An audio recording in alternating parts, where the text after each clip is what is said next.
Speaking of which, the United Nations is the embodiment of diplomacy. At least it was supposed to be. Nowadays, most countries are losing patience with the UN. They can't stop wars. They can't stop military takeovers. So many countries are asking, what's the point? Why have a sitting duck organization? And India too is wondering the same. Recently, the UN Security Council held an open debate. The topic was this: effective multilateralism through the defense of the principles of UN Charter. I know it's a mouthful, but frankly, it sums up the United Nations. A lot of talk, but no action. India's UN envoy had some tough words during this debate. She says the gap between the UN and mock UNs seems to be shrinking. Listen in. We are collectively aware of the inadequacies of the multilateral system that has failed to respond to contemporary challenges, whether it be the COVID pandemic or the ongoing conflict in Ukraine. Moreover, significant global challenges such as terrorism, radicalism, climate justice and climate action, disruptive non-state actors, debt and several geopolitical contestations continue to undermine global peace and security. Quick side note, mock UNs are role-play events in colleges and schools. Students pretend to be countries of the world. They discuss real issues, but the impact is nil. India is asking whether the United Nations is becoming a mock UN. And this isn't criticism from any country. This is from India, a founding member of the United Nations, also the largest democracy in the world. So criticism from India is criticism from 1.4 billion people, and that's not something the UN can ignore. If you listen to the Indian envoy's statement, three things stand out. Number one, she said multilateral institutions rarely die, they fade into irrelevance. And she's right. It's almost like death by 1,000 cuts. America's war on Iraq was one cut. Russia's war on Ukraine is another. Secondly, she said the UN perpetuates the 1945 mindset. What does that mean? In simple words, a moving on problem. The Second World War ended in the year 1945, and currently we are in 2023. Almost 8 decades have passed, yet the Security Council membership has not changed. It still reflects the result of World War II. Which brings us to the third point. The Indian envoy pointed out that Africa and Latin America are excluded from the UNSC. We're not talking about one or two countries, we're talking about entire continents. Africa is home to more than 1.4 billion people. Latin America is home to more than 600 million people. Yet they have no voice in the United Nations Security Council. At the same time, a tiny island off Europe with 60 million people does. I'm talking about Britain. And why is that? Because once upon a time, they won a war. I could say the same about France or the US or China. The fact is, the UN must change. It must reflect the new global order. And how do you do that? For starters, by expanding the UN Security Council. There is no excuse to keep India out anymore. This is a country of 1.4 billion people, not to mention a major military player with a nuclear arsenal. I know a lot of people will say a UNSC membership will be an honor for India. I say it's the other way around. Including India will enrich the United Nations Security Council. It will make the council more representative and powerful. Same with Africa and Latin America.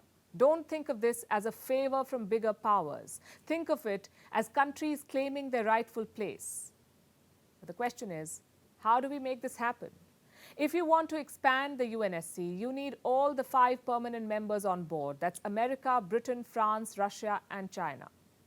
India's membership is supported by 4 of them. Guess the odd one out? China. The African Union has also supported India's entry, so one country is holding reforms hostage, and that country is China. But some of the blame also lies with the West. They keep saying India should get a UNSC seat. But what have they done to make it happen? Have they held discussions with China? Have they offered concessions to get China on board? The truth is, they're happy with the status quo. In this setup, they can tell smaller states what to do while doing the exact opposite themselves. That is the sad reality of the United Nations. It was created to resolve big power rivalries. Instead, it has become hostage to it. Our next story is about the dollar. It seems China has declared a war on the greenback. Beijing is striking deals, strengthening trade ties, and asking partners to switch to the yuan to settle their bills. First, Brazil made the switch. Now, Argentina has entered the club. Argentina will use the yuan for trade with China, and they'll start this month. They're getting $1 billion worth of imports in the month of April, and the payment for this will be done in the Chinese currency. But why is Argentina doing this?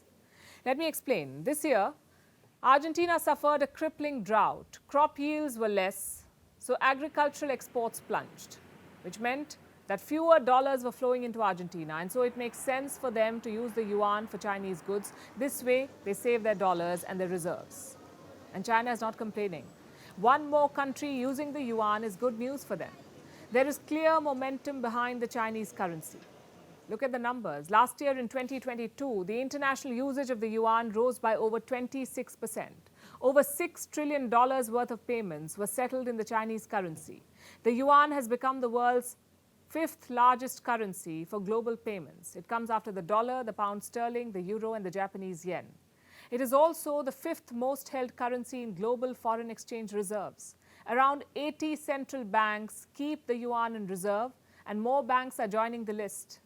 Last year, a survey threw up some interesting results. It said most central banks in the world want the yuan in their reserves. How many? 85% of the world's central banks. They either have the yuan already or they're interested in building a yuan reserve. So clearly, the Chinese currency is emerging as a challenger to the US dollar. And today, a new report backed this trend. The dollar suffered another setback. In the month of March, the yuan became the most widely used currency for cross-border transactions in China. And this is a record. Almost $550 billion worth of yuan was exchanged. It was used in almost 49% of all transactions done with China. The trajectory looks good, but the yuan is far from becoming the world's go-to currency. This is the list of the most used currencies. And where do you see the yuan here? Near the bottom. The 8th most used currency in the world. Not even 2% of international payments are happening through the yuan as of now. The dollar still reigns supreme. In the month of January, it was used for over 45% of all global transactions. So the yuan is a challenger, but not a threat as of now. In order for that to happen, the yuan needs to beat currencies like the euro, the pound, and the yen. But that doesn't mean that the de-dollarization campaign is not real. Other currencies are rising. Countries want to reduce their dependence on the US dollar. Central banks are cutting back on the greenback. Earlier, the dollar had 71% share in reserves. Now it has fallen to 59%. That's a fall of 12%. Which other currency is challenging the US dollar? The Indian rupee is trying to. It's one of them. It's trying to ride the wave. India has launched an effort to internationalize the rupee. India's Reserve Bank is running a program. 18 central banks from around the world have signed up. They want to use the Indian rupee for trade with India. The list includes countries like Germany, Israel, Malaysia, New Zealand, Oman, Seychelles, Sri Lanka, and the United Kingdom. All these countries have opened special accounts that will allow them to use the Indian rupee. But it's still early days. The rupee is the new kid on the block. It was just last year that the RBI introduced the mechanism to facilitate trade in the rupee. But the timing couldn't have been better. The dollar's domination is waning, and there's opportunity for other currencies to fill the gap. And now it's time for Vantage Shots, images that tell the story. We're starting with Taiwan. A Ukrainian dance group performed in Taipei to showcase Ukraine's culture. The world of artificial intelligence keeps getting more fascinating. The video of a young girl turning into an old woman is doing the rounds. It's been described as hauntingly beautiful. And an American skiing record holder is practicing to shatter her own record. And finally, what makes April the 27th significant? We're taking you back in history. On this day, South African citizens of all races were allowed to vote. The year was 1994.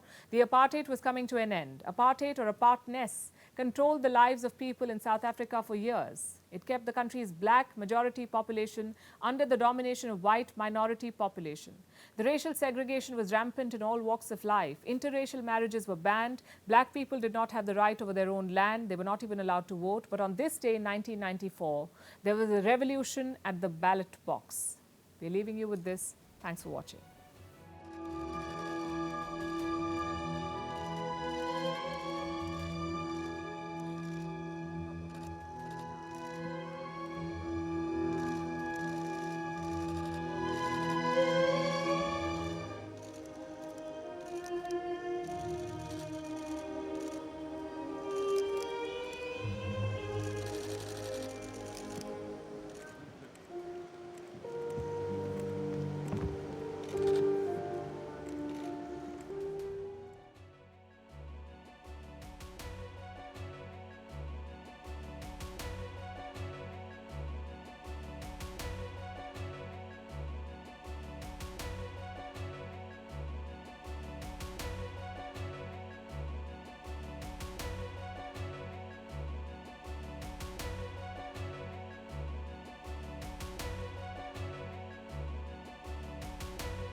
have news for you, and for a change, it's not about war or an impending recession or a virus.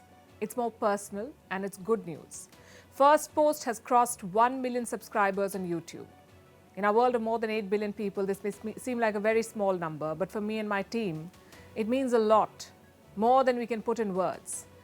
And I'm here to thank you for your support, because this has been a very special journey, both personally and professionally. In a country with 400 news channels, who needs another news platform? We asked ourselves this question every day as we put together the show for you. Why should you watch us? Why should you subscribe to us? We think of this every day. When we started in January, we had less than 200,000 subscribers. It was a very, very small base, but you cheered us from the word go. We launched Vantage on the 26th of January this year, and you joined our journey. In a post-pandemic world, going viral can be a tricky affair, but trust me when I say this, we are not complaining about this virality. You watched and shared our stories, and they started coming back to us. It's the biggest prize, I say.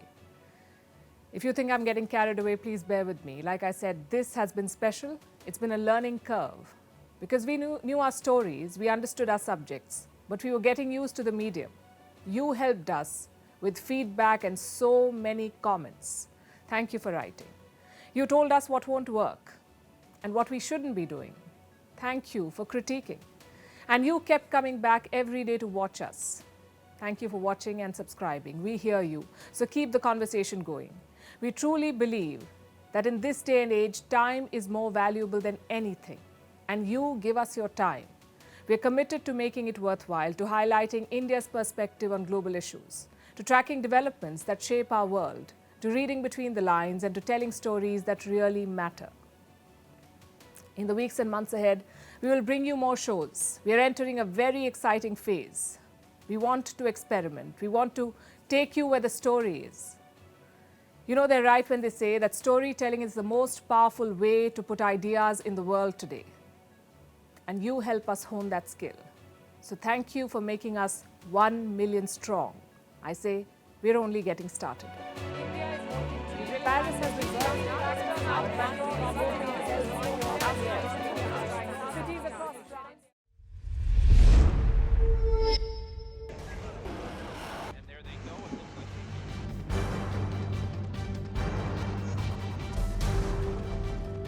The US and Russia are dangerously close to an armed conflict.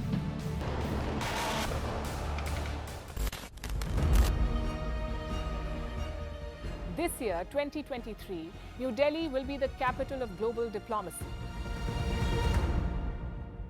For a country as diverse as ours, with 88% of the population illiterate, it was a very big deal to write a constitution, and that too, the world's largest. Meanwhile, if we may, here's a Republic Day gift from India for the BBC. A list of suggestions for the BBC for their upcoming documentaries. Number 1, the Kohinoor and the colonial loot. Number 2, an outdated monarchy and unhealthy obsession with the royals. Number 3, racism in 2023. We're waiting.